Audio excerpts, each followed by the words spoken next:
Very, very serious problem. You can't open the newspaper without seeing a headline. It is a litany just in the last week. In the case of the Federal Reserve, the central bank admitting that an outside group was able to gain access through what they say was a temporary vulnerability in a website vendor product. Sounds kind of wordy, but according to Reuters, it is basically a database that was set up to enable bankers to communicate on an emergency level in the case of a natural disaster. Now, the breach was discovered. It did not encroach on or affect critical operations. However, there are reports that it enabled the group to get about 4,000 numbers of bankers that were in that database. And as you said, the activist collective Anonymous taking responsibility. So the motive seems to be political. Let's put that against the Microsoft Semantic news coming out, which is much more in the sort of cyber organized crime realm. And in that case, as you said, they shut down that botnet. Very sci-fi sounding when you read that. It enabled them to enslave up to 1 million computers, and they were basically making money over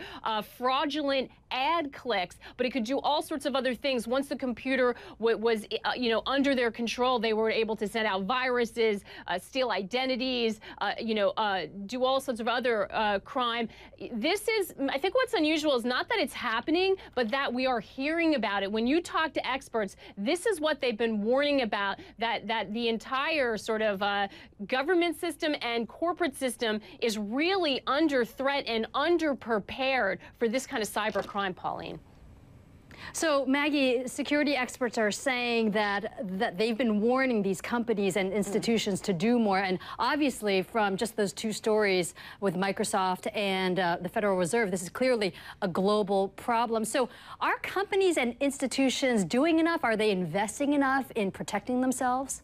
The answer is no, no, and no. And one of the main problems, I mentioned that what's unusual maybe is that we're hearing about all of these. There's been a lot of frustration on the part of enforcement that companies are not coordinating together.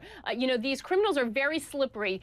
We don't know who they are. We don't know where they are. They're obviously sort of ahead on technology. If corporations, the private sector, and governments were able to coordinate their efforts, which is what you want in law enforcement, they might be able to sort of get further along or get a leg up. But corporations don't want to admit in many times when they've been the victim of a hack or their systems have been infiltrated. They're afraid of repercussions from customers. So transparency is one of the main things standing in the way. And it's also a matter of taking it seriously. We have U.S. Attorney here in Manhattan who's been ranting about this, saying you only need to have one door open, one mistake for a cyber criminal to get in. You have to be right all the time. So companies need to invest more heavily. And the U.S. Defense Secretary has been warning about the threat to infrastructure here in the U.S. The Pentagon has actually increased fivefold the cyber command at the Pentagon. They are so concerned about this. They say we are being attacked every single day. So there definitely needs to be coordination and transparency between government and the private sector if they're going to get ahead of this. Very worrying stuff indeed.